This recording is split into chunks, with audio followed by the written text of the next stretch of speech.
नमस्कार, DD news पर आप दो टूक देख रहे हैं। मैं हूं अशोक श्रीवास्तव। राहुल गांधी और उनकी लाल किताब याद है आपको?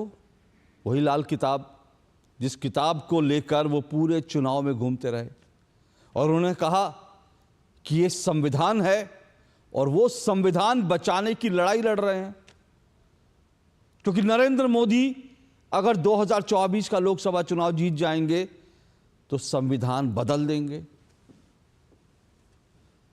इस पूरे नैरेटिव को आधार बनाकर लोगों को बरगलाकर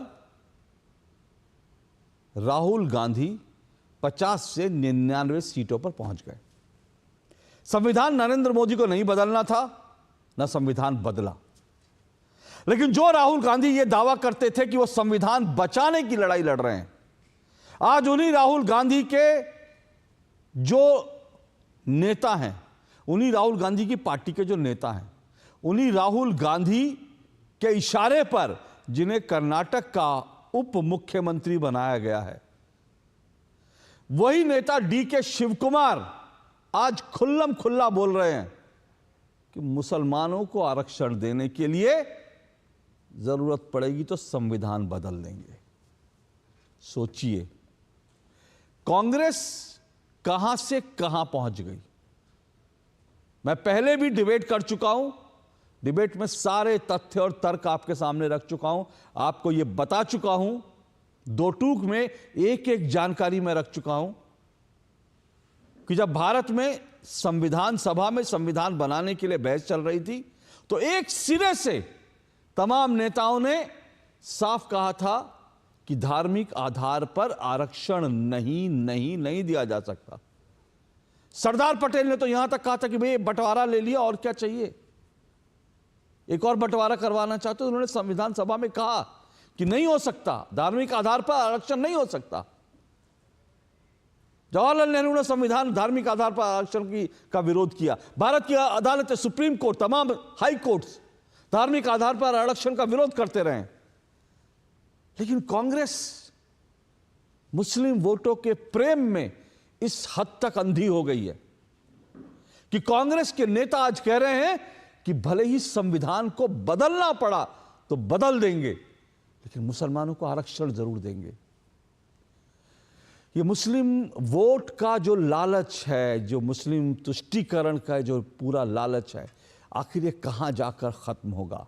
दो टूक में आज हम इस पर सवाल उठाएंगे, क्योंकि संविधान बदलने के मुद्दे पर कांग्रेस आज बुरी तरह से घिर गई है। कांग्रेस के नेताओं से ना डीके शिवकुमार के बयान ना उगलते बन रहा है, ना निगलते बन रहा है। डीके शिवकुमार ये कह रहे हैं कि मेरे बयान को मिसकोट किया गया, लेकिन भाई साहब आज इलेक्ट्रॉनिक दौर का युग है, कोई मिसकोट क्या करेगा? जो आपने कहा वो देश के सामने है, और जो आपने कहा वो संसद में से लेकर सड़क तक उस मुद्दे पर कांग्रेस घिरी हुई है। अब कांग्रेस के कई नेता कह रहे हैं कि डीके शिवकुमार का ये निजी बयान है, और अगर डीके शिवकुमार का निजी बयान है तो सवाल ये होता है कि मुस्लिम आरक्षण आप दोगे कैसे? क्योंकि डीके शिवकुमार ने अपने इंटरव्यू में साफ तौर पर यह इशारा दे दिया था कि भैया कोर्ट में तो इसको टर्न डाउन कर दिया जाएगा, क्योंकि देश की सर्वोच्च अदालत एक बार नहीं कई बार मुस्लिम आरक्षण को टर्न डाउन कर चुकी है। तो ये डीके शिवकुमार भी जानते थे और कर्नाटक की कांग्रेस सरकार भी जानती है। लेकिन डीके शिवकुमार ने क्या इशारों में कांग्रेस का जो बड़ा गेम प्लान था, क्या वो बड़ा गेम प्लान एक्सपोज कर दिया है कि क्या कांग्रेस की वास्तव में मंशा मुस्लिम आरक्षण के लिए संविधान को बदल देने की, संविधान को पलट देने की, और बाबा साहब भीमराव अंबेडकर के मूल भाव जो संविधान में था उसको पूरी तरह से उलट पुलट कर देने की कांग्रेस की मंशा है, कांग्रेस की योजना है। आज दो टूक में इसी पे बात करेंगे। इससे पहले आगे बढ़े इस मुद्दे पर जो डीके शिवकुमार ने कहा, ध्यान से सुनिएगा, आपको सुनाऊंगा पूरा, और साथ साथ इस मुद्दे पर संसद से लेकर सड़क तक जो पूरी डिबेट चल रही है वो भी सुनिए।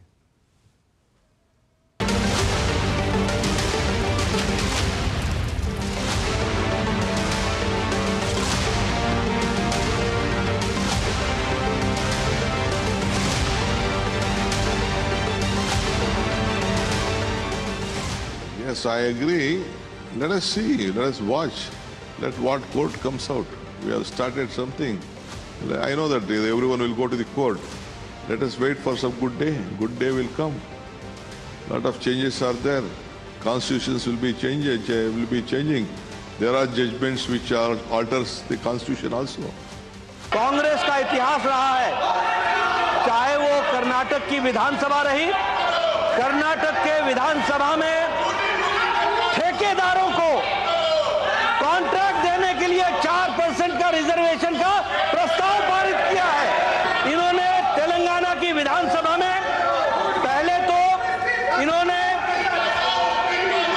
एससी का, एसटी का और ओबीसी का हक मार करके रिजर्वेशन मुस्लिम्स को, माइनॉरिटीज को देने का काम किया है। मुस्लिम्स को स्पेसिफिकली ओबीसी में बैकडोर से एंट्री देने का भी कुछ प्रयास इन्होंने किया।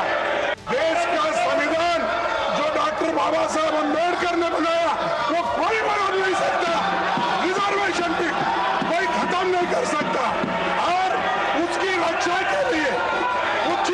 के लिए हम कन्याकुमारी से कश्मीर तक हमने पूरा भारत जोड़ो यात्रा की। ये भारत तोड़ो करने वाले ये देश का संविधान को बचाने वाले हम लोग हैं। आरक्षण मिले जो पिछड़े हैं, दलित हैं, और साथ में जो समाज में बहुत पीछे छूट गए हैं, उनको आरक्षण मिलना चाहिए। लड़ाई लंबी है जाति जनगणना की, और इसीलिए तो सेंसस नहीं हो रहा है। आप भी जानते हो कि धर्म के आधार पर आरक्षण नहीं है। राहुल गांधी इस बात पे स्पष्ट करें कि एक कांग्रेस पार्टी के डिप्टी चीफ मिनिस्टर का बयान पूरी कांग्रेस पार्टी का है, तो संविधान बदलने की खुद बात कर रहे हैं।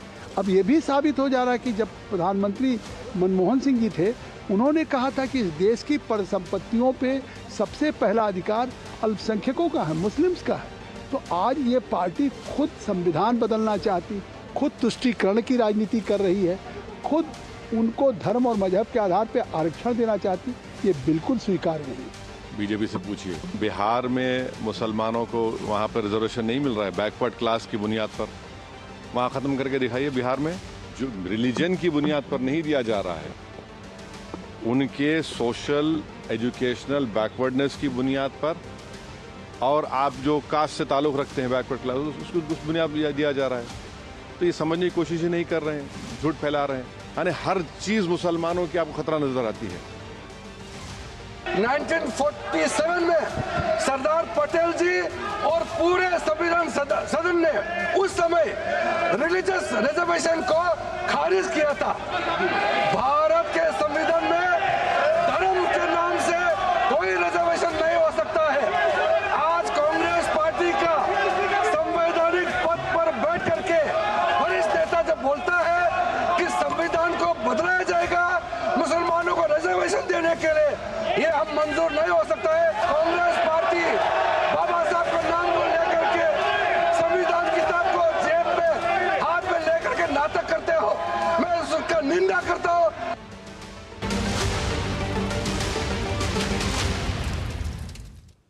तो आपने तमाम बयान सुने। अब इन बयानों की फेहरिस्त में मैं आपको एक बयान और सुनवाना चाहता हूं। उस बयान को सुनने के बाद मैं आज की डिबेट शुरू करूंगा, क्योंकि यह मामला अपने आप में बहुत बहुत गंभीर है। कांग्रेस के नेता राहुल गांधी, और आज मैं राहुल गांधी का इसलिए जिक्र कर रहा हूं क्योंकि पूरे चुनावों के बाद राहुल गांधी को फिर से याद दिला रहा हूं, लाल किताब के साथ देखा जाता था और वो संविधान को बचाने के सिपाही बनते थे। आज भी मल्लिकार्जुन खड़गे ने कहा हम संविधान के रक्षक हैं, लेकिन संविधान में धार्मिक आधार पर आरक्षण की कोई व्यवस्था नहीं है। फिर से दोहरा रहा हूं। अब आपको मैं एक बयान सुनवाता हूं जो खुद राहुल गांधी का है। हालांकि राहुल गांधी जैसे इस बयान से पीछे हट गए थे बाद में, जैसे आज डीके शिवकुमार अपने बयान से पलटी मारते दिख रहे हैं, लेकिन मैं इन दोनों बयानों के बीच एक कड़ी जोड़ रहा हूं और आपसे भी कह रहा हूं, अनुरोध कर रहा हूं, इन दोनों बयानों की कड़ी को समझिएगा। एक तरफ राहुल गांधी ने यह कहा था कि जब देश में सब ठीक ठाक हो जाएगा, सब बराबर हो जाएंगे, तो वो आरक्षण खत्म कर देंगे। किनका आरक्षण खत्म कर देंगे? ओबीसीज का, अनुसूचित जाति जनजाति का। और दूसरी तरफ कांग्रेस आज ये कह रही है कि मुसलमानों को आरक्षण देने के लिए संविधान तक में बदलाव किया जा सकता है। राहुल गांधी का बयान सुनिए और उसके बाद आज की डिबेट को शुरू करूंगा। सुनिए जरा राहुल गांधी ने विदेशी धरती पर जाकर क्या बयान दिया था आरक्षण को लेकर।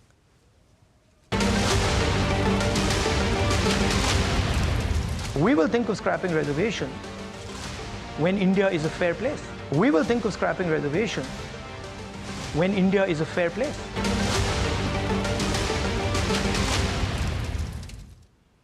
जब भारत में सब कुछ न्यायपूर्ण तरीके से होगा तब हम आरक्षण को खत्म करने पर विचार कर सकते हैं, लेकिन मुस्लिम आरक्षण के लिए संविधान भी बदल सकते हैं। कुल मिलाकर राहुल गांधी और डीके शिव कुमार के बयानों का निहितार्थ है। चले इसी पर डिबेट शुरू करते हैं। आज मेरे साथ फिलहाल 3 मेहमान जुड़े हैं, परिचय करवा दूं। मेरे साथ शिवम त्यागी जुड़ गए हैं। शिवम त्यागी बीजेपी के जो है प्रवक्ता हैं, शिवम त्यागी जी जुड़ चुके हैं। मेरे साथ तहसीन पूनावाला जी जुड़ चुके हैं, राजनीतिक विश्लेषक है तहसीन पूनावाला जी। मेरे साथ अशोक यादव जी जुड़ चुके हैं। अशोक यादव जी समाजवादी पार्टी के प्रवक्ता है। और मैं ये भी बता दूं, मेरे साथ वादा तो मुझे किया गया था शिवसेना यूबीटी से विक्रम सिंह यादव मेरे साथ आज जुड़ने वाले थे। मुझे बताया गया था कि उन्होंने हामी भरी है, लेकिन मुझे जानकारी अब ये दी जा रही है कि अब जो है विक्रम सिंह यादव फ़ोन नहीं उठा रहे हैं। इससे पहले मैं डिबेट शुरू करूं, अगर विक्रम सिंह यादव ये डिबेट देख रहे हों, चोरी छिपे देख रहे हों, और उनको ये लग रहा हो कि इस मुद्दे पर आज वो फंसने वाले हैं, घिरने वाले हैं, क्योंकि शिवसेना यूबीटी के पास मुस्लिम आरक्षण मुद्दे पर आज बोलने के लिए कुछ नहीं है, तो वो मैसेज दे दें कि इस मुद्दे पर हम कुछ नहीं कहना देना चाहते, क्योंकि हम अभी इंडिया अलायंस में हैं और वैसे हम बाला साहब ठाकरे की झंडी लेकर चल रहे हैं, तो हम फंस गए हैं। ये मैसेज दे दें, नहीं तो दम है तो आइए दो टूक हो जाए। चलिए डिबेट शुरू करता हूँ। शुरुआत सबसे पहले तहसीन पूनावाला जी आपसे कर रहा हूँ। तहसीन पूनावाला जी, राहुल गांधी कहते हैं कि जब भारत में सब कुछ न्यायपूर्ण हो जाएगा तब आरक्षण खत्म किया जा सकता है, और आज डीके शिव कुमार का बयान वायरल है। वो कह रहे हैं मुसलमानों को आरक्षण दे रहे हैं, हमें पता है कि कोर्ट में इसको चैलेंज किया जाएगा, लेकिन संविधान बदल सकते हैं। ये कांग्रेस के अंदर चल क्या रहा है? कांग्रेस की असल सोच क्या है? क्या कोई साजिश नहीं है बड़ी?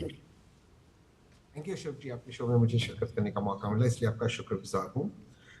जहां तक ये जो माइनॉरिटी रिजर्वेशन है कर्नाटका बजट के अंदर, इसकी क्रोनोलॉजी आपको बताने से पहले मैं एक चीज आपको बताना चाहता हूँ। ये बिल्कुल मुसलमानों के लिए है ही नहीं, ये बैकवर्डनेस को आधार मानता है। कर्नाटका बैकवर्ड कमीशन ही तय करेगा कौन है। उसमें वेरियस कैटेगरीज है, कैटेगरी 1, कैटेगरी 2, 2A, 2B, तो ये उन कैटेगरीज के लिए है।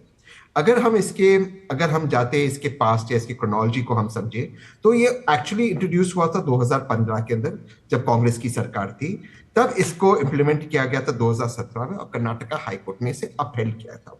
इसके बाद कांग्रेस की सरकार वापस आने के बाद जो कैप था 50 लाख का, उसको बढ़ाकर 1 करोड़ किया, SC/ST को बेनिफिट किया और इसका स्कोप एक्सपैंड किया। तो ओबीसी कैटेगरी, ओबीसी कॉन्ट्रैक्टर्स को लाया गया जो कैटेगरी 1 के अंदर थे। इसके बाद कैटेगरी 2A में मोस्ट बैकवर्ड लोगों को 15% रिजर्वेशन दिया गया, जिसके अंदर बौद्ध लोग भी है। तो इसलिए मैं कह रहा हूं, हमारे ये बौद्ध भाई, जैन भाई, सिख भाई, मुसलमान भाई, बट आधार है बैकवर्डनेस, इसका आधार धर्म है ही नहीं। लेकिन भाजपा को धर्म के सिवाय कुछ समझ में नहीं आता, डाइवर्ट करना चाहती है।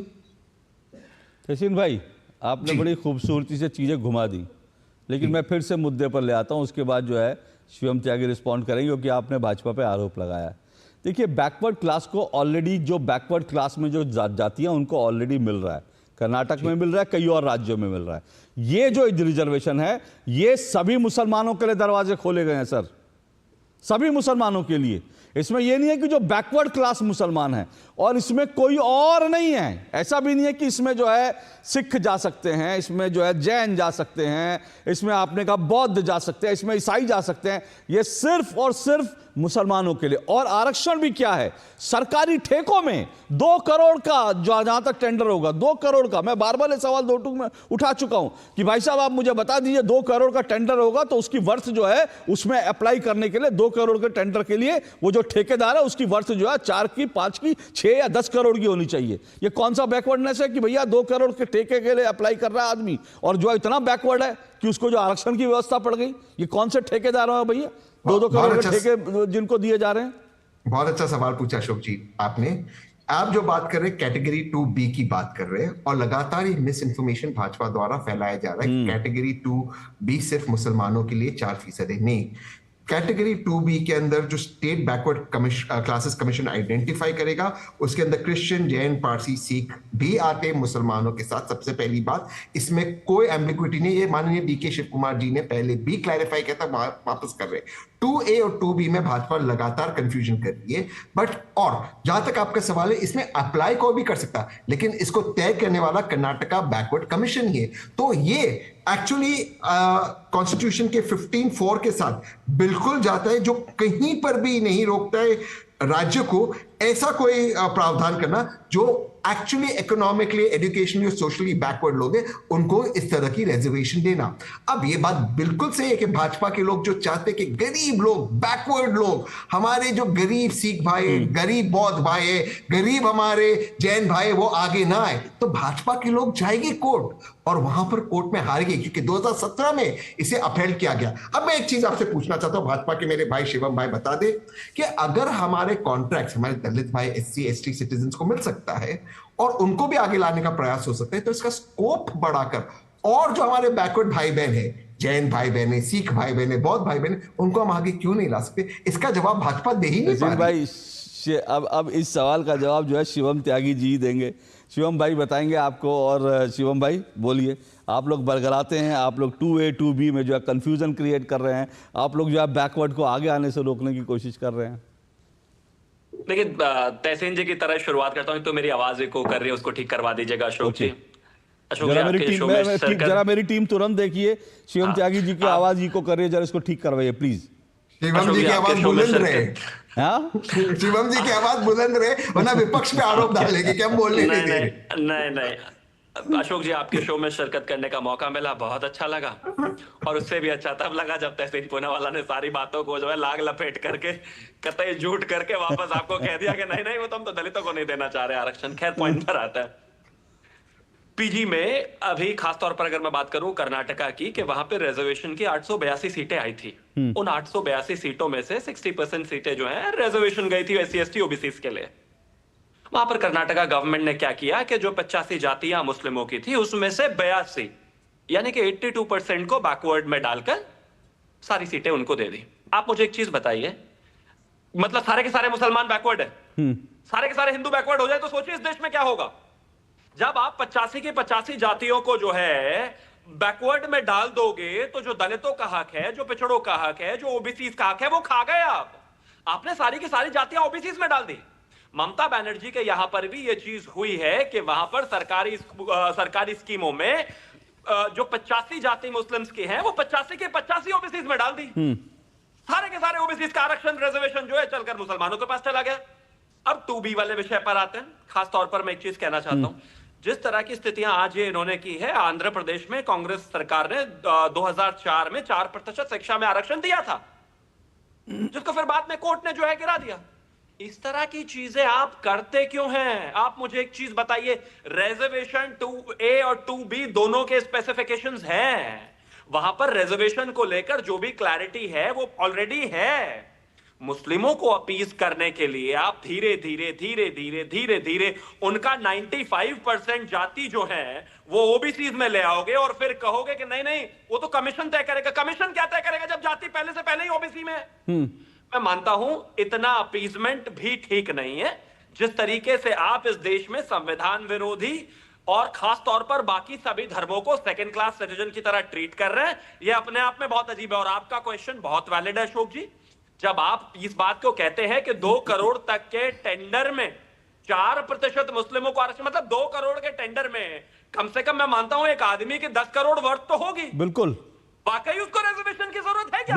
बिल्कुल कैसी बातें कर रहे हैं? क्योंकि 2 करोड़ का जब आप टेंडर के लिए जाएंगे तो मतलब उसमें कुछ नियम होते हैं और उस नियम के तहत आपकी जो बैलेंस शीट है वो बैलेंस शीट 10 करोड़ की होनी चाहिए या 6 करोड़ या 3 तिगुनी होनी चाहिए। इस तरह के सीधे नियम होते हैं। तो इसका मतलब वो व्यक्ति जो ऑलरेडी जो है 2, 4, 6 करोड़ का जो बिजनेस साल का दिखा रहा है, उसको आप पिछड़ा कह के बोलिए तहसीन जी। और दूसरी बात ये भी है जो शिवम जी ने सवाल उठाया, बड़ा वैलिड सवाल है, जो उन्होंने पश्चिम बंगाल का जिक्र किया। और आप देखिएगा दिसंबर 2024 में ठीक इसी रास्ते पर, और क्यों डीके शिव कुमार ने संविधान बदलने की बात की, क्योंकि पश्चिम बंगाल में ममता सरकार ने भी ठीक यही किया था। और जो दिसंबर 2024 में पश्चिम बंगाल की सरकार के फैसले को ये सुप्रीम कोर्ट ने रद्द किया था, ज्यादा देर नहीं, दिसंबर 2024, यानी बमुश्किल जो है वो 4 महीने हुए हैं। 4 महीने पहले सुप्रीम कोर्ट टर्न डाउन कर चुकी है, उसी चीज को फिर से कर रहे हैं। तो डी के शिव कुमार को मालूम था कि कोर्ट में जाएंगे और कोर्ट में टर्न डाउन हो जाएगा, और इसीलिए उन्होंने संविधान बदलने की बात कही है। शिवम भाई, मेरे एक सवाल का जवाब दीजिए। क्या जो इसी कानून के तहत हमारे एससी और एसटी भाई बहनों को, जो कॉन्ट्रैक्टर्स है, उनको 24% रिजर्वेशन मिल रहा है 2 करोड़ के काम तक, क्या वो उनकी कैटेगरी के खिलाफ है? क्या उनको नहीं मिलना चाहिए? आज भाजपा बता दे कि वो दलित विरोधी है या नहीं। 24% हमारे एससी एसटी का हक लेना चाहते हैं। आज शिवम भाई नेशनल टीवी और दूरदर्शन पे कह रहे कि हमारे दलित भाई बहन कॉन्ट्रैक्टर आगे ना आए। क्या आप ये कहना चाहते हैं, जहां तक सवाल है कैटेगराइजेशन का बैकवर्डनेस के अंदर, वो बैकवर्ड क्लासेस का कैटेगराइजेशन 1994 में हुआ था, जिसके तहत मुसलमान कम्युनिटी आज कैटेगरी 2B में है। उसका जो सोशो इकोनॉमिक बैकवर्ड सर्वे है वो माननीय कोर्ट के सामने रखा गया था, और रिजर्वेशन धर्म के आधार पे नहीं, सिर्फ बैकवर्डनेस के आधार पे। और ये कांग्रेस की सरकार, भाजपा की सरकार और जेडीएस की सरकार के अंदर। तहसीन भाई एक मिनट, शिवम जी रिस्पॉन्ड करो, उससे पहले मेरा एक सवाल है तहसीन भाई। एससी एसटी को आरक्षण किस आधार पर दिया जाता है? एससी एसटी को क्या पिछड़ेपन के आधार पर दिया जाता है? एससी एसटी को किस आधार पे, क्या आधार होता है उसका? सामाजिक आधार पे। एससी एसटी को जो आरक्षण दिया जाता है वो सामाजिक अधिकार पर, आधार पर, और सामाजिक आधार पर ही इस देश में संविधान में आरक्षण देने की व्यवस्था की गई थी। लेकिन ये अगर आप इन मुस्लिम जातियों को सामाजिक आधार पर पिछड़ा मानते हैं, अब सामाजिक आधार पर तो अगर सामाजिक आधार पर इनको पिछड़ा मानेंगे तो फिर बाबा साहब भीमराव अंबेडकर भी दे देते। क्योंकि अगर उस समय कह देते सब लोग कि नहीं, सामाजिक आधार पर हम तो पिछड़े हैं, हमारे मुसलमानों में इतनी जातियां हैं, इतनी जातियों में इतना पिछड़ापन है, हमारी जातियों में भेदभाव होता है, कुरान का हवाला देकर कहते हैं कि हमारे यहाँ भेदभाव नहीं होता, उसके बाद फिर कहते हैं कि हमारा सामाजिक भेदभाव, सामाजिक आधार पर हमको आरक्षण दे दो। तो दोनों चीजें एक साथ नहीं चलेंगी ना तहसीन भाई।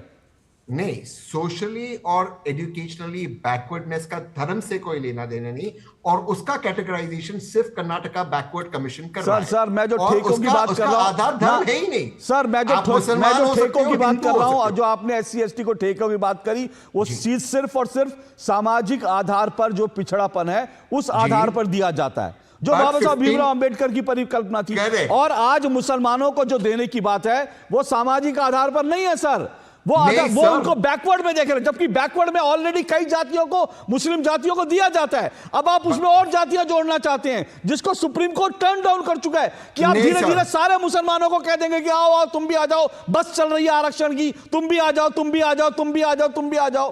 तो ये मुस्लिम अपीजमेंट है, ये ना शैक्षिक आधार पर है ना सामाजिक आधार पर है।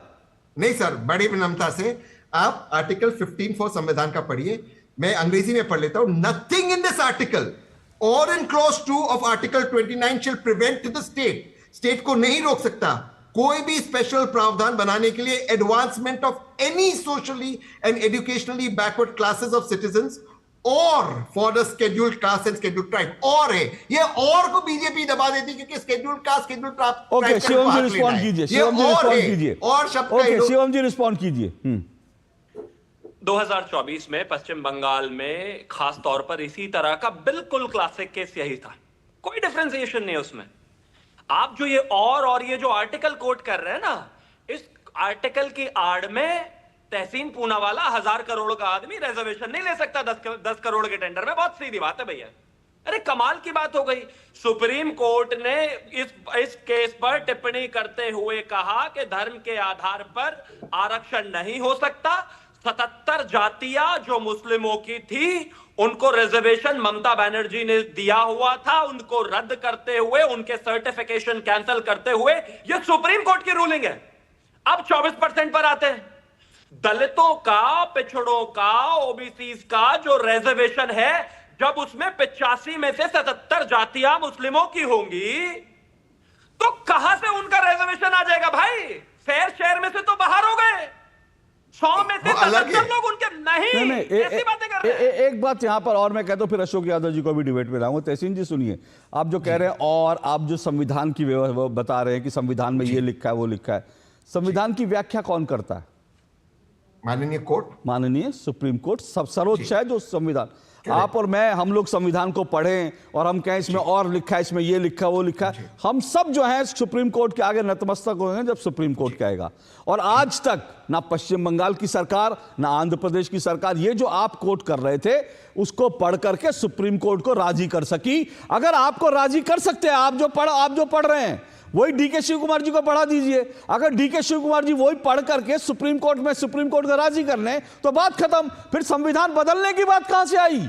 मैं यही तो कह रहा हूं, जो आप कह रहे हैं कि इसमें बीजेपी दबा रही है, वो डीके शिव कुमार भी जानते हैं कि सुप्रीम कोर्ट को वो सब पढ़ाकर, वो सब तर्क देकर जो आज दो टूक में दिए जा रहे हैं, वो तर्क सुप्रीम कोर्ट को राजी नहीं कर सकते। सुप्रीम कोर्ट टर्न डाउन करेगा और इसीलिए संविधान बदलने की बात आई है, क्योंकि मुस्लिम अपीजमेंट करना है तो चाहे उसके लिए संविधान बदलना पड़े वो बदल दिया जाएगा। यही तो सारा का सारा खेल है। और मैं कह रहा हूं यही देश को समझने की जरूरत है कि यह खेल कितना बड़ा है।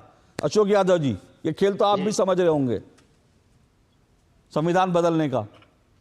यादव जी का ही तो आरक्षण है जो तहसीन भाई खाएंगे। हाँ, यादव जी का आरक्षण ही तो है जो तहसीन भाई खाएंगे। इनको तो सबसे ज्यादा समझना चाहिए। अरे आपने मेरे को 1000 करोड़ का आदमी बोल दिया, ईडी आ जाएगी। जब ये मैं नहीं जानता। चलिए जितने करोड़ के हम तो उम्मीद करेंगे और हम दुआ करेंगे कि आप 1000 करोड़ के आदमी हो। लेकिन अशोक यादव जी, जो डीके शिव कुमार का बयान है, क्या कहेंगे आप उस पर? देखिए, डीके शिव कुमार जी का बयान को लेकर के और पूरा जो नैरेटिव, एक फेक नैरेटिव भाजपा के द्वारा जो फैलाया जा रहा था, उस पे कांग्रेस के साथी हमारे तहसीन भाई ने पूरा स्पष्ट स्थिति कर दी है। उसमें कोई ज्यादा कुछ बताने लायक नहीं है। और दूसरी बात, अगर आपने अपने रिमार्क्स में कहा, अशोक यादव जी एक मिनट आपको रोक रहा हूं। आप कह रहे हैं डीके शिव कुमार के बयान में ज्यादा कुछ बता। सर, डीके शिव कुमार कर्नाटक के उप मुख्यमंत्री हैं, संवैधानिक पद पर बैठे हैं, और अगर आपने उनका बयान नहीं सुना, आप उसको इतने हल्के में ले रहे हो, तो मैं आपको ये और पढ़ सकते हैं आप स्क्रीन पर, मैं बार-बार दे रहा हूं। और एक मिनट, ना मुझे लगता है 1 मिनट, आप अगर आप ऐसा कह रहे हैं तो मैं आपसे दोबारा पूछूंगा। एक बार डीके शिव कुमार का बयान जो आप स्क्रीन पर भी देख रहे हैं, मैं जरूर पढ़ना चाहूंगा। डीके शिव कुमार ने क्या कहा? हमने कुछ शुरुआत की है, मतलब हमने मुस्लिम आरक्षण की शुरुआत की है। मुझे पता है कि लोग कोर्ट जाएंगे, अच्छे दिन का इंतजार करते हैं। अच्छा, उनके लिए अच्छे दिन यही है कि भाई मुसलमानों को ओबीसी का रिजर्वेशन छीन करके मुसलमानों को दे दें, जैसे जो है अलीगढ़ मुस्लिम यूनिवर्सिटी में किया कांग्रेस ने, जैसे जामिया मिलिया में किया। वही चीज वो कह रहे अच्छे दिन आएंगे और बहुत सारे बदलाव हैं, संविधान बदलेगा, संविधान बदलेगा। डीके शिव कुमार, तो सर आप भी संविधान बदलने वालों के साथ खड़े हैं? अशोक जी, संविधान की परिकल्पना की बात अगर किया जाए और सामाजिक न्याय की बात किया जाए, आपने अभी कहा कि सामाजिक आधार पर आरक्षण की परिकल्पना की गई थी और बाबा साहब के संविधान में भी यही बात लिखित है। लेकिन आपको याद होगा कि जो भी आरक्षण दिया गया था अशोक जी, वो जातीय आधार पर और सामाजिक आधार पर दिया गया था, कि जिनके साथ सदियों से प्रोसिक्यूशन होता आया, शोषण होता आया है। आर्थिक आधार पर कहीं कोई संविधान ने कहीं कोई परिकल्पना नहीं थी, न तो कोई क्लास था, न तो कभी किसी संविधान निर्माताओं ने कभी कोई कल्पना भी किया था कि जातीय आर्थिक आधार पर आरक्षण दिया जाएगा। आर्थिक उन्मूलन के लिए देश में तमाम मतलब जो आर्थिक संबलता देने के लिए देश में बहुत सारी योजनाएं हैं, रिजर्वेशन नहीं था। लेकिन ये मोदी सरकार ने अपीजमेंट पॉलिसी के तहत ही ईडब्ल्यूएस का आरक्षण दिया और संविधान बदल के दिया। तो ये तो खुलेआम तो आप उसके विरोध में हैं, आप ईडब्ल्यूएस के विरोध में हैं कि अति पिछड़ो, अति जो गरीब लोग हैं उनको आरक्षण नहीं मिलना चाहिए, आप ये कह रहे हैं? हमारे कहने से ज्यादा इंपॉर्टेंट संविधान की बात करना चाहिए। एक मिनट सुनिए ना, मैं आपसे, आपका कहना इंपॉर्टेंट है मेरे लिए, क्योंकि ये पूरा डिबेट का विषय पहले हो चुका है। आज आप उसको सवाल उठा रहे हैं, इसलिए आपका कहना मेरे लिए इंपॉर्टेंट है। आप क्या चाहते हैं कि क्या वो संविधान जो अति पिछड़ों, अति गरीबों को जो दिया जाता है वो खत्म कर दिया जाए? आप उसके पक्ष में है कि नहीं पक्ष में? मुझे साफ साफ बताइए, मेरे लिए मायने रखता है। आप क्या चाहते हैं? मैं स्पष्ट बता दूं अशोक जी, इस देश में संविधान ने जो व्यवस्था दी थी आरक्षण की, वो सिर्फ और सिर्फ सामाजिक आधार पर दी थी, आर्थिक आधार पर तो आप उसके खिलाफ हैं? आप गरीबों को आरक्षण दिए जाने के खिलाफ हैं? संविधान के आप गरीबों को आरक्षण दिए जाने के खिलाफ हैं? संविधान की आप मूल भावना खिलाफ। सर मेरी बात सुनिए ना, सुनिए अशोक यादव जी, सुनिए, कंफ्यूज मत कीजिए। एक मिनट सुनिए, एक मिनट अशोक यादव जी, मैं आपसे एक सवाल, एक मिनट अशोक यादव जी, एक मिनट। देखिए, मेरी 2 टूक बहस है, खुला आइए, ढक छिप कर मत खेलिए।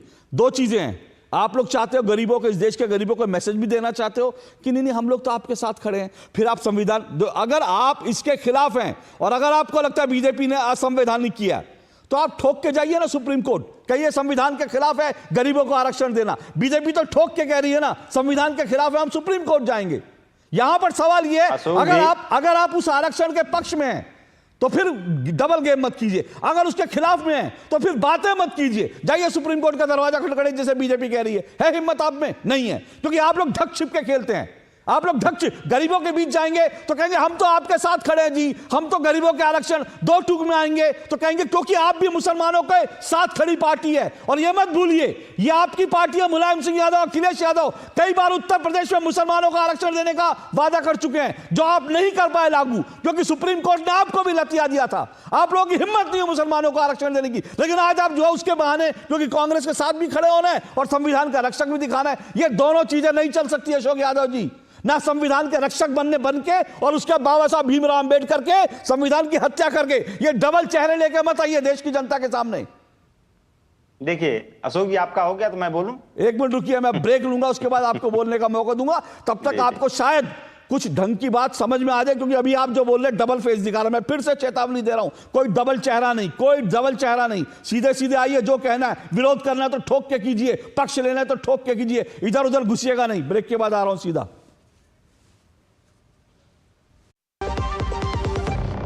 सस्ते वाले दाल मसाले स्वाद हुआ बेकार, MDH की हल्दी मिर्ची धनिया करे कमाल, ये रंग दे, ये खुशबू दे, ये तीखा, ये कम पड़े, क्या निराला MDH मसाला।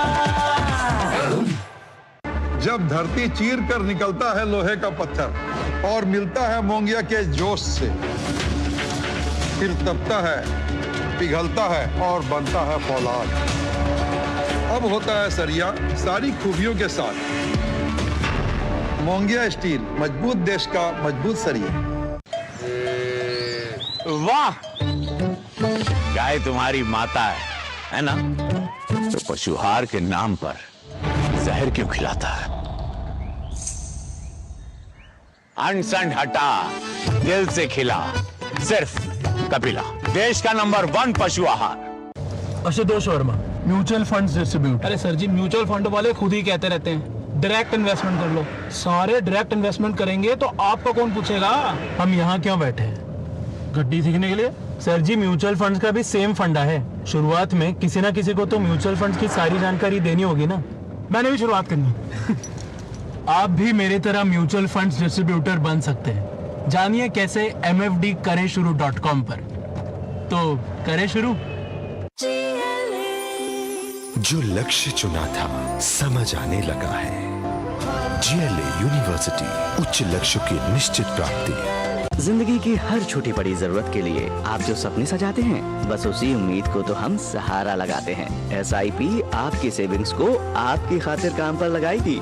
आज ही अपनी पहली SIP की शुरुआत करें। अधिक जानकारी के लिए अपने वित्तीय सलाहकार से परामर्श करें। LIC म्यूचुअल फंड द्वारा निवेशक शिक्षा की एक पहल। म्यूचुअल फंड निवेश बाजार के जोखिम के अधीन है। योजना से संबंधित सभी दस्तावेजों को ध्यान से पढ़ें। MDH का किचन किंग किचन में हो तो हम सब कुछ बना सकते हैं। बैंगन का भरता, आलू गोभी, भिंडी मसाला और भी बहुत कुछ। MDH। चलिए, दो टूक आप देख रहे हैं। दो टूक पे आज हम चर्चा कर रहे हैं मुसलमानों के नाम पर संविधान बदलने के काम पर। कांग्रेस इस समय मुसलमानों के नाम संविधान बदलने की तैयारी कर रही है। ये DK शिव कुमार कह चुके हैं। अभी कांग्रेस के बड़े नेता इस पर चुपचाप हैं। कोई कह रहा है कि चुपके से कह रहा है कि DK शिव कुमार की ये पर्सनल थॉट है, लेकिन कोई जो है धीरे धीरे इसको जस्टिफाई भी कर रहा है। तो सवाल यह है कि क्या कांग्रेस कर्नाटक में मुसलमानों को संविधान की मूल भावना के खिलाफ जाकर आरक्षण देना चाहती है? इसी पर चर्चा कर रहे हैं। 3 मेहमान मेरे साथ जुड़े हुए हैं। शिवम त्यागी मेरे साथ जुड़े हुए हैं बीजेपी से, तहसीन पूनावाला मेरे साथ जुड़े हुए हैं, राजनीतिक विश्लेषक हैं, अशोक यादव जी मेरे साथ जुड़े हुए हैं जो समाजवादी पार्टी के प्रवक्ता हैं, विक्रम सिंह यादव जुड़ने के लिए कहा था शिवसेना UBT, लेकिन मुस्लिम आरक्षण का मसला है तो शिवसेना UBT अभी समझ नहीं पा रही है क्या कर रहा है। मैं अशोक यादव जी आपके पास आऊँ उससे पहले एक बात मैं बता देना चाहता हूँ। प्रधानमंत्री नरेंद्र मोदी ने और उसके पहले भी बाद में बीजेपी बार बार साफ कह चुकी है कि मुसलमानों को धार्मिक आधार पर आरक्षण देने की बात करना संविधान की बाबा साहब भीमराव अंबेडकर की जो मूल भावना थी उसके खिलाफ है। प्रधानमंत्री नरेंद्र मोदी ने डीडी न्यूज़ के साथ मेरे साथ जो इंटरव्यू किया था उसमें प्रधानमंत्री नरेंद्र मोदी ने क्या कहा था, एक बार फिर से सुन लीजिए, आपको समझ आ जाएगा कि बीजेपी और प्रधानमंत्री नरेंद्र मोदी क्यों इसका विरोध कर रहे हैं। सुनिए जरा प्रधानमंत्री नरेंद्र मोदी को।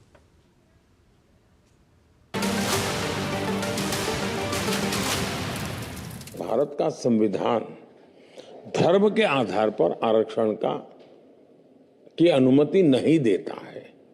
संविधान निर्माताओं ने इस मुद्दे पर बहुत गहरी चर्चा की है। चर्चा कर करके संविधान सभा ने जो संविधान बनाए वो कहता है कि भारत जैसे देश में धर्म के आधार पर एक बार टुकड़े हो चुके हैं, अब इस देश को ज्यादा टुकड़े नहीं होने देना चाहिए, धर्म के आधार पर आरक्षण नहीं देना चाहिए। डॉक्टर बाबा साहब आम्बेडकर ने भी यही कहा, जवाहरलाल नेहरू ने भी यही कहा, बाकी भी संविधान के सभी सदस्यों ने, संविधान सभा के सभी सदस्यों ने कहा। मेरा कहना है कि हमें संविधान का लेटर एंड स्पिरिट में रक्षण करना चाहिए। हमें इस देश में धर्म के आधार पर आरक्षण नहीं देना चाहिए। मेरा मुद्दा है धर्म को आधार बनाने की जो प्रवृत्ति चली है उसके खिलाफ है। भारत का संविधान हर एक नागरिक को समान रूप से देखता है, लेकिन फलाने धर्म के हो इसलिए मिलेगा, ये इस देश में नहीं चल सकता। तो प्रधानमंत्री नरेंद्र मोदी की मंशा जो है आपको समझ आ गई होगी। वो क्या कहना चाहिए कि जो बाबा साहब भीमराव अंबेडकर का जो संविधान की मूल भावना है वो धार्मिक आधार पर आरक्षण का विरोध करती है, और आज जो है यही कोशिश कांग्रेस कर रही है। बोलिए अशोक यादव जी, आप बताइए। अशोक जी, मैं माननीय मोदी जी की बातों को सुन रहा था और मैं बड़ा इमोशनल हो गया था उनकी बात सुन करके कि देश का संविधान किसी भी आधार पर नागरिकों में भेदभाव की इजाजत नहीं देता। बिल्कुल सही कहा मोदी जी ने, और उन्हीं की सरकार उत्तर प्रदेश में है और उन्हीं के मुख्यमंत्री योगी जी 69,000 शिक्षक भर्ती में क्या किए थे? कहाँ चले गए? मोदी जी को बताने की जरूरत है क्या? अब आप कहें कर्नाटक का यूपी, कर्नाटक यूपी नहीं चलेगा। बातें चलेगी। सुनिए अशोक जी सुन लीजिए, मेरी बात हो जाने दीजिए, आप बोलिएगा। नहीं, अगर आपको यूपी पे डिबेट करनी है तो मैं किसी और दिन करूंगा। जब सुनिए ना, जब मैं एक मिनट मैं किसी दिन यूपी पे डिबेट करूंगा तो आपको पूरा मौका दूंगा। आप योगी आदित्यनाथ जी की सारी पोल खोलिएगा। आज मेरी यूपी पे डिबेट नहीं है, ना मैं जाने दूंगा। मैं बड़ा साफ कह रहा हूं, डीके शिव कुमार के बयान को अगर आपको उसको कवर फायर देना है उसके लिए आप यूपी को लाएंगे तो मैं नहीं लाने दूंगा। बड़ा साफ कह रहा हूं।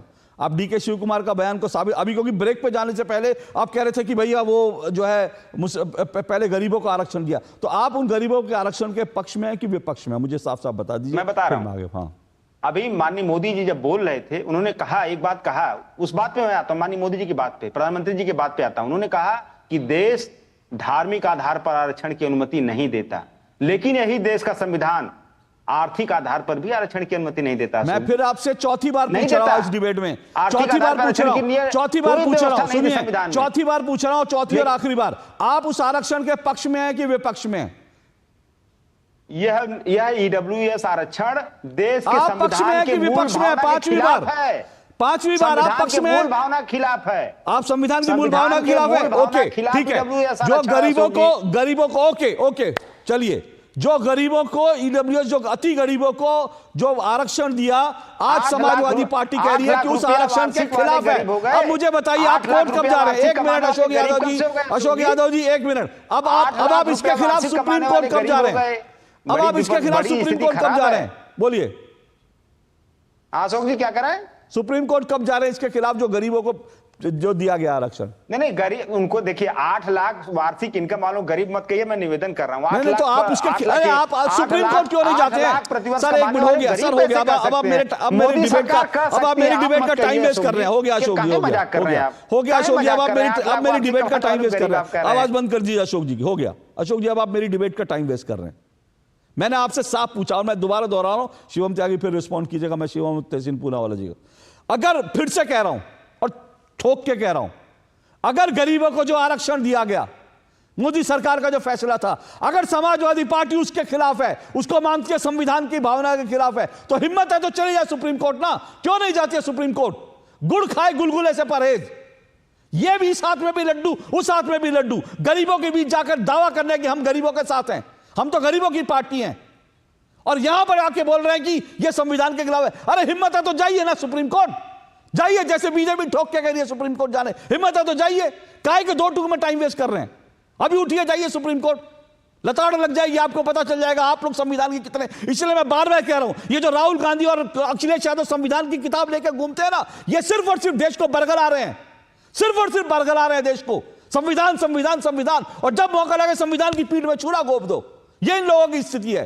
शिवम त्यागी रिस्पॉन्ड कीजिए। वो कह रहे हैं कि भाई आप लोगों ने संविधान की मूल भावना के खिलाफ जाकर गरीबों को आरक्षण दिया। देखिए, संविधान का सबसे बेहतर और सबसे अच्छा इंटरप्रिटेशन अगर कोई करता है तो इस देश का सुप्रीम कोर्ट करता है। अप्रैल 2022 में ईडब्ल्यूएस को सुप्रीम कोर्ट ने ही सही माना है।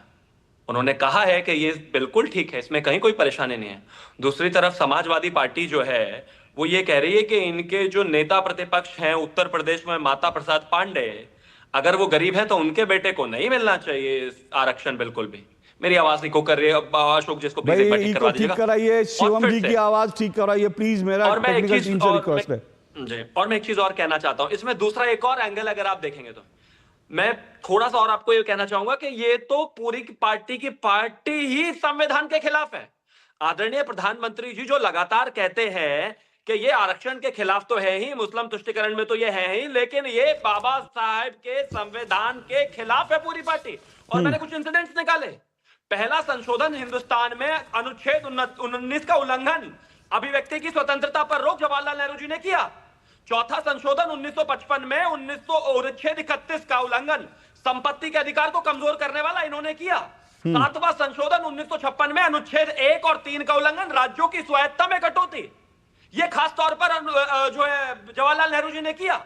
इंदिरा जी ने 24वां संशोधन 1971 में किया, अनुच्छेद 13 और 368 का उल्लंघन, यानी कि न्यायिक समीक्षा जो है उसको कमजोर कर दो। 25वां संशोधन हुआ 1971 में 31C का उल्लंघन, संपत्ति के अधिकार को सीमित कर दो। 39वां संशोधन 1975 में 329A का उल्लंघन, प्रधानमंत्री के चुनाव को न्यायिक समीक्षा से बाहर। 42वां संशोधन किया, फिर राजीव जी ने किया। लेकिन मैं एक इंपॉर्टेंट चीज पर यहां ध्यान दिलाना चाहता हूं आपका। हम इस देश में लगातार कहते रहते हैं कि इमरजेंसी में क्या हुआ, लेकिन उसको लेकर एक बहुत इंटरेस्टिंग चीज है। जब श्रीमती इंदिरा गांधी के ऊपर जो है कोर्ट में केस हुआ तो 39वां संशोधन संविधान करते हुए उन्होंने 7 अगस्त को 1975 में लोकसभा में एक संशोधन पेश किया। 7 अगस्त को पारित करवा लिया लोकसभा से, 8 अगस्त को पारित करवा लिया राज्यसभा से, 9 अगस्त को प्रेशर करके राष्ट्रपति से उसको अप्रूव करा लिया, 10 अगस्त को संडे में बैठकर उसको पूरे देश में प्रतियां बंटवा दी, उसको समीक्षा में ले लिया। आप इस देश के संविधान से लगातार खेलते हुए आ रहे हैं क्योंकि आप बाबा साहेब के संविधान से नफरत करते हैं, और क्योंकि बाबा साहब ने धर्म के आधार पर मुसलमानों को नहीं दिया आरक्षण, इसलिए आपको इस संविधान से नफरत है, इस देश में बाकी के धर्मों से नफरत है, पिछड़ों से नफरत है और मुस्लिमों से प्यार है, इसलिए ये करने की बार-बार कोशिश करते हैं और कोर्ट इनको बार-बार मैं देखिए संविधान में जो है लगातार हर सरकार अपने अपने समय पे संविधान में संशोधन करती रही है, लेकिन बात फिर से कह रहा हूं मूल भावना की है। और संविधान की मूल भावना क्या है? वो है धार्मिक आधार पर आरक्षण नहीं हो सकता।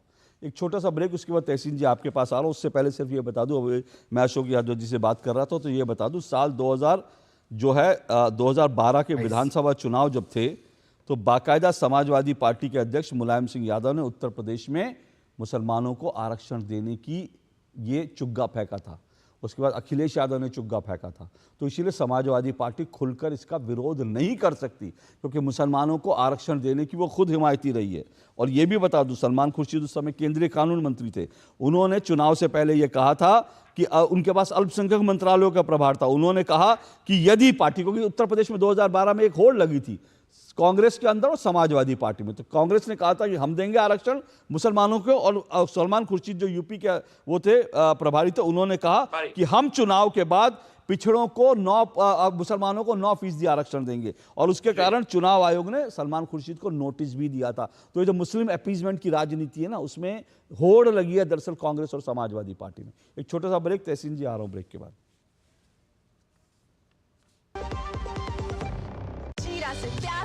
डाइजेशन के लिए मस्त, शरीर में नमक पानी का बैलेंस बनाए।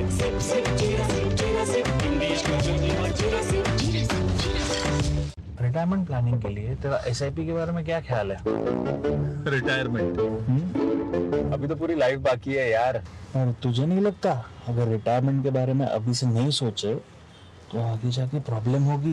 पर रिटायरमेंट के बारे में सोचना क्यों है इतना जरूरी? जब तक आप रिटायर हो जाएंगे महंगाई काफी ज्यादा बढ़ जाएगी और आपकी इनकम वो तो रुक ही जाएगी। इसीलिए आज ही म्यूचुअल फंड्स में SIP शुरू कीजिए और हर महीने थोड़ा थोड़ा करके धन इकट्ठा कीजिए एक कंफर्टेबल रिटायर्ड लाइफ जीने के लिए। अधिक जानकारी के लिए अपने वित्तीय सलाहकार से परामर्श करें। LIC म्यूचुअल फंड द्वारा निवेशक शिक्षा की एक पहल। म्यूचुअल फंड निवेश बाजार जोखिम के अधीन है। योजना से संबंधित सभी दस्तावेजों को ध्यान से पढ़ें। जो लक्ष्य चुना था समझ आने लगा है। GLA यूनिवर्सिटी, उच्च लक्ष्य की निश्चित प्राप्ति। तुमने नौकरी छोड़ दी, अब आगे क्या plan? Full time mutual fund distribution. बेटा, इतने में घर कैसे चलेगा? पापा, मेरे पास 150 क्लाइंट्स ऑलरेडी हैं और नए क्लाइंट्स मिलते रहते हैं। अब नौकरी छोड़कर full time mutual fund distributor ही बनूंगा। आप भी मेरी तरह म्यूचुअल फंड डिस्ट्रीब्यूटर बन सकते हैं। जानिए कैसे? mfdkareshuru.com पर। तो करें शुरू। MDH की देगी मिर्च, देगी मिर्च का तड़का, अंग अंग फड़का। MDH की देगी मिर्च। दोस्तों, आप देख रहे हैं मुसलमानों के नाम बदलेंगे संविधान। इसी पर हम चर्चा कर रहे हैं। DK शिव कुमार का बयान जो वायरल है, जिसमें वो कह रहे हैं कि कोर्ट कुछ लोग जाएंगे क्योंकि कर्नाटक में कांग्रेस की सरकार ने 4% मुसलमानों को आरक्षण दिया है। अब उसी को लेकर के उन्होंने कहा कि कोर्ट में कुछ लोग जाएंगे लेकिन संविधान बदलेंगे, ऐसा उनका बयान। इसी पर 3 मेहमान मेरे साथ जुड़े हुए हैं। तहसीन पूनावाला जी, देखिए, मैं इसको सीधा सीधा मुस्लिम अपीजमेंट से क्यों जोड़ रहा हूँ और ये लोगों को समझना चाहिए। और कर्नाटक की सरकार ये कर क्या रही है? देखिए, कर्नाटक में जब जैसे ही 2023 में कांग्रेस की सरकार आती है तो पहला काम कांग्रेस की सरकार क्या कहती है, जरा देखिए, ध्यान से देखिए। पहले कि कर्नाटक में धर्मांतरण विरोधी कानून खत्म। कर्नाटक में कांग्रेस सरकार में आते ही पहला काम करती है कि वहां पर खत्म कर देती है जो धर्मांतरण कानून है। उसके बाद क्या दूसरा कानून किस पर आती है? दूसरा कानून आता है गो हत्या पाबंदी पर। वहां के पशुपालन मंत्री के वेंकटेश का बयान दिखवा रहा हूं। पशुपालन मंत्री के वेंकटेश कहते हैं कि भैंसे काट सकते हैं तो गाय क्यों नहीं? तो आप सोचिए कि किस हद तक जो है, पहले धर्मांतरण कानून को हटाया, फिर उसके बाद कहते हैं कि भैंसे काट सकते हैं तो गाय क्यों नहीं काट सकते, और अब जो है मुसलमानों को 4% आरक्षण। ये कितना अपीजमेंट सर, कितना अपीजमेंट। जी, क्योंकि बात गाय पर आई, मैं हालांकि वहां नहीं जाना चाहता था। वो स्टेटमेंट जरूर आया था लेकिन वो कानून को बदला नहीं गया। अब भी गाय काटने पर कर्नाटका के अंदर प्रतिबंध है। वो मुझे मालूम है, लेकिन मैंने मंशा के तौर पर दिखाया और उसी तौर पर मुझे लगता है मुसलमानों का आरक्षण भी नहीं रहेगा क्योंकि वो कानून भी शायद टर्न डाउन हो जाएगा। लेकिन वो अशोक जी, वापस मैं माफी चाहता हूँ, बैकवर्डनेस का आरक्षण ही नहीं है, बैकवर्डनेस का है। और क्या मेरे बीजेपी के साथी कह रहे कि मेरे गरीब सिख भाई, गरीब जैन भाई, गरीब बौद्ध भाई को नहीं मिलना चाहिए? डिबेट इस वक्त क्या रही, बैकवर्डनेस का क्राइटेरिया को कौन डिफाइन कर रहा है और क्या उस बैकवर्डनेस में रिलीजन एक फैक्टर है कि कोई अगर किसी धर्म से आता है उसको बैकवर्डनेस पे आना चाहिए। मैं इसके आपको कुछ उदाहरण दे देता हूं, अगर मेरे भाजपा के साथी जी, एक मिनट सिर्फ मेरा एक क्लैरिफिकेशन दे दीजिए। जी, प्लीज। मेरे पास अभी नहीं है वो कागज, लेकिन मैंने जिस दिन कर्नाटक में कांग्रेस का बजट आया था उस दिन मैंने बजट के हिस्से पढ़े थे, उसमें स्पेसिफिकली जो है मुसलमान लिखा था, अल्पसंख्यक नहीं निकला था। और उस वक्त मैंने उस दिन ये भी बहस की थी, स्पेसिफिक बजट में ये लिखा था कि मुस्लिम लड़कियों को सुरक्षा के लिए जो है उनको ट्रेनिंग दी जाएगी। और तब हमने सवाल उठाया था मुस्लिम लड़कियों क्यों मुस्लिम लड़कियों भाई? हाँ, बोलिए शिवम, जल्दी जी पर रिस्पॉन्ड करेंगे। शिवम जी की आवाज दीजिए। नहीं, मैं भी उस डिबेट में था आपके साथ। जी। DK शिव कुमार ने खुले तौर पर मंच पे आकर कहा था चुनाव से 45 दिन पहले कि सरकार बनते ही सबसे पहला काम हम मुसलमानों को 4% आरक्षण देंगे। ऑन रिकॉर्ड स्टेटमेंट है उनका। मैं वही कह रहा हूं सर, तहसीन जी, जितना मुझे याद है उसमें अल्पसंख्यक नहीं लिखा है, उसमें स्पेसिफिकली मुसलमान लिखा है। बोलिए।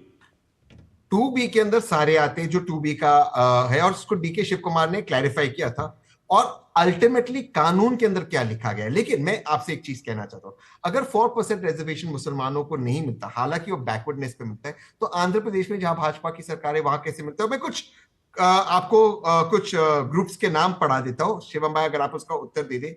ये सारे गुजरात के ग्रुप्स है, बाफन, बेलीम, चक्की, चिपला, चुनारा, डाफड़ा, धोबी, फकीर, गदाई, गांची, हिंगोरा, जाट, कडरी, कडिया, खटकी, मकरानी, मलिक, मनिहार, मंसूरी, मेमन, यहां तक के मुगल इनको रिजर्वेशन कैसे मिला धर्म के आधार पर? गुजरात के अंदर जहां पे माननीय प्रधानमंत्री मुख्यमंत्री भी थे, ये तो सारे मुसलमान ग्रुप से, उनको ओबीसी कैटेगरी में डालते मिला गया। देखिए ये कैटेगरी में टोटल रिजर्वेशन कितना मिला कॉन्ट्रैक्टर्स को? 47%। वो 50% के सीलिंग के कम है। जो ईडब्ल्यूएस रिजर्वेशन में माननीय सुप्रीम कोर्ट ने आपको इजाजत दी थी, आप बढ़ाकर उसको 60% कर सकते हैं, वो तो वैसे 47% है। तो अब मेरा दोबारा से सवाल मेरे भाजपा के साथी के साथ है, जो 47% रिजर्वेशन बैकवर्डनेस पे सभी लोगों को कर्नाटका के मिल रहे, जिसमें मेरे दलित भाई बहन आ गए, मेरे एसटी भाई बहन आ गए, ओबीसी भाई बहन आ गए, क्या भाजपा उसके खिलाफ है? क्या वो चाहती है 47% रिजर्वेशन मेरे गरीब बैकवर्ड भाई बहनों को नहीं मिलना चाहिए? इसका जवाब दीजिए। अगर आप इसमें कोई भी आपको सवाल है तो बताइए, 24% मेरे दलित भाइयों को नहीं मिलना चाहिए रिजर्वेशन कॉन्ट्रैक्टर्स को? शिवम जी देखिए, आज जो है शाम को डिबेट से पहले हमारे जो तहसीन भाई है अनुराग भदौरिया के साथ बैठ लिए, सीढ़ी अटक गई अनुराग भदौरिया की तरफ। 3 बार जवाब दे चुका हूं मैं। जब 85 में से 77 जातियां सिर्फ और सिर्फ मुस्लिम्स की होंगी तो वो तो बाइफिकेट अपने आप ही हो गया सारा का सारा। खैर, लेकिन वही है ना कि हाय रे हाय, ये मुस्लिमों का तुष्टीकरण क्या ना करवाए। आप मुझे एक चीज बताइए, खास तौर पर अगर मैं बात करूं तो यहां पर जो है महाराष्ट्र में कांग्रेस और एनसीपी की सरकार ने कहा था कि 5% आरक्षण देंगे हम मुस्लिमों को। कर्नाटका में सिद्धारमैया ने सिर्फ और सिर्फ तुष्टीकरण के लिए कहा कि हम टीपू सुल्तान की जयंती मनाएंगे, वो मनाया और उसको राजकीय पर्व घोषित किया। महाराष्ट्र में कांग्रेस एनसीपी ने सरकार में रहते हुए अलग शैक्षणिक संस्थान खोलने का प्रस्ताव दिया था मुस्लिमों के लिए। केरल की लेफ्ट सरकार जो है मुस्लिमों को खास तौर पर अट्रैक्ट करने के लिए अलग से छात्रवृत्ति देती है। झारखंड में हेमंत सोरेन की सरकार जो है मुस्लिमों के लिए स्वरोजगार योजना के लिए अलग से लोन दे रही है। राजस्थान में गहलोत सरकार मदरसा शिक्षकों को अलग से बाकी के शिक्षकों के संस्थानों के समान बराबर एक जो है वेतन दे रही है। तेलंगाना में और तमाम जगह और डीएमके की सरकार इस तरह के लगातार वो चीजें कर रही है। शिवम जी, वो तहसीन जी कह रहे हैं कि गुजरात सहित कई राज्यों में आज भी जो है मुसलमानों को आरक्षण दिया जा रहा है। बीजेपी रूल्ड में भी है। हाँ। अशोक जी, मैं फिर से कहता हूं, ओबीसीज में एक लेजिटिमेट सर्वे करने के बाद जो भी जाति पिछड़े में आती है उसको मिलना चाहिए। ठीक है, मैं समर्थन करता हूं इस मैं बात वही का। कह रहा हूं तहसीन जी, जो आप लेकिन 100 के 100% मुसलमान पिछड़े नहीं है, नहीं हो सकते। ऐसे मैं यही 100 कह रहा हूं, हर राज्य में लगभग 9 राज्यों में, अगर मैं गलत नहीं हूं तो मुसलमानों को आरक्षण दिया जा रहा है, लेकिन वो जो ओबीसी कैटेगरी में जो जातियां हैं उनको दिया जा रहा है। ये जो कर्नाटक सरकार का फैसला है, वहां पर जो ओबीसी में आती है ये उसके इतर है सर। लेकिन बार-बार, जी, हाँ, मुस्लिम यादव एमवाई फैक्टर डिबेट पे भी देखिए क्या कमाल का चल रहा है। अशोक का आरक्षण खा रहे हैं तहसीन, लेकिन दोनों एक दूसरे के प्रेम में इतने डूबे हुए हैं, बोलने कोई तैयार नहीं। शिवम बेचारा खामा खा बोलने जा रहा है, उसका लेना ना देना। ये एमवाई इसका जवाब दे देता हूं। बोलिए लड़ने को तैयार नहीं। अरे अपना आरक्षण मांगो उनसे, वरना एक दिन अशोक जी सारा का सारा चला जाएगा, तहसीन ले जाएंगे। देखिए मेरे त्यागी भाई को कितनी घबराहट हो रही है कि एक यादव प्रेम तो है, मुझे भी आपसे प्रेम है, लेकिन आपको कितनी घबराहट? बिल्कुल है, हम सबको प्रेम है। प्रेम पक्का, लेकिन आरक्षण अपना अपना। लेकिन दोस्ती पक्की, खर्चा अपना अपना। प्रेम पक्का, लेकिन आरक्षण अपना अपना। ये अशोक यादव जी का आरक्षण तहसीन भाई को नहीं खाने देंगे, वो गलत है। बिल्कुल नहीं खाने देना, लेकिन मेरे त्यागी भाई को इतनी परेशानी हो रही है कि एक 47% एक यादव और मुसलमान ले रहे, तो त्यागी भाई उनके पास 53% है, उस पर नाराज हो रहे। अब ये सोचिए, अब शिवम भाई जरा ये तस्वीर भी बता देना। ये माननीय येदुरप्पा जी टीपू जयंती मना रहे, शायद वो भी अपीजमेंट ही कर रहे थे। माननीय येदुरप्पा जी ठीक से आ नहीं रहे, लाइट आ रही है, आप गूगल कर देना, आप तो वैसे इंटरनेट पे काफी अच्छे हैं शिवम भाई। माननीय येदुरप्पा जी भी है, वो भी अपीजमेंट कर रहे थे। 4% आंध्र प्रदेश में आपकी वर्तमान में सरकार है। मेरे पास समय कम है, मेरे पास समय कम है। टीपू जयंती में नहीं जाना चाहता, मुस्लिम अपीजमेंट के लिए मैं टीपू जयंती में नहीं जाता। मैं थोड़ा, मुझे लगता है इसी विषय पे थोड़ा बना रहा है, एक और ब्रेक लेना, ब्रेक के बाद अशोक यादव जी और इस विषय पर आऊंगा। फिर से बता रहा हूं मैं सर, एक बार जरा चेक कीजिएगा, कांग्रेस के घोषणा पत्र में मुस्लिम ठेकेदार शब्द है, और दूसरी चीज ये 27% में है। 27% यानी जो बाकियों को दिया रहा है उसमें से 4% दिया जा रहा है उनका हिस्सा काटकर। ये जरा चेक कीजिएगा, एक छोटे से ब्रेक के बाद आ रहा हूं। एसिड प्यास बुझाए, डाइजेशन के लिए मस्त, शरीर में नमक पानी का बैलेंस बनाए।